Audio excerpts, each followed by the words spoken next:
ನಮಸ್ಕಾರ ಕರ್ನಾಟಕ. ಏನಪ್ಪ ವಿಷಯ ಅಂದ್ರೆ, ಈ ಇಶಾನಿ ಬಿಗ್ ಬಾಸ್ ಮನೆಗೆ ಬಂದ್ಲ ಪುಟ ಓದ್ಲ ಪುಟ ಅಂತ ಇರ್ಬೇಕಾಗಿತ್ತು. ಬಂದ್ಬಿಟ್ಟು ಇವಳ ಇರ್ವೆ ಬಿಟ್ಕೊಂಡು ಹೋದಂಗ ಆಯ್ತು.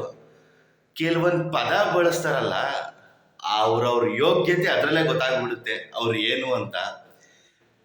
ನಿನ್ನ ದರ್ಪ ದುರಹಂಕಾರನ ನಿನ್ನ ಮನೇಲಿ ಇಟ್ಕೋ, ಬಡವ್ರ ಮಕ್ಕಳ ಮೇಲೆ ಬೇಡಮ್ಮ.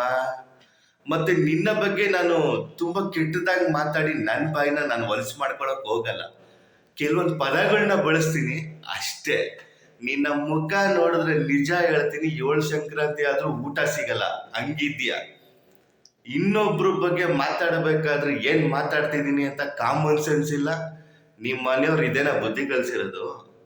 ನಾಚಿಕೆ ಆಗಲ್ವಾ? ಏನ್ ಮಾತಾಡ್ತಿದ್ದೀನಿ ಅಂತ ಒಂಚೂರು ಸೆನ್ಸ್ ಇರಲ್ವಾ? ನಿನ್ನ ಯೋಗ್ಯತೆಗಿಷ್ಟು. ಒಟ್ನಲ್ಲಿ ಈ ಪದ ಬಳಕೆ ಇದೆಯಲ್ಲ, ನನಗ್ಯಾಕೋ ಇಷ್ಟ ಆಗಲಿಲ್ಲ. ಆದರೂ ಒಂದು ಬೇಜಾರಿದೆ.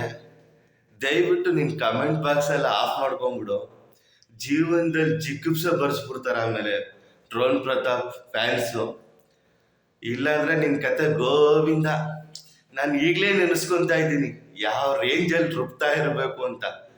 ನನ್ನ ಪ್ರಕಾರ ನೀನು ಪಾಪ್ಯುಲರ್ ಆಗ್ಬೇಕು ಅಂತಾನೆ ಬಂದು ಈ ತರ ಕೆದಕ್ತಾ ಅಂತಾನು ಒಂದು ಡೌಟ್ ಇದೆ.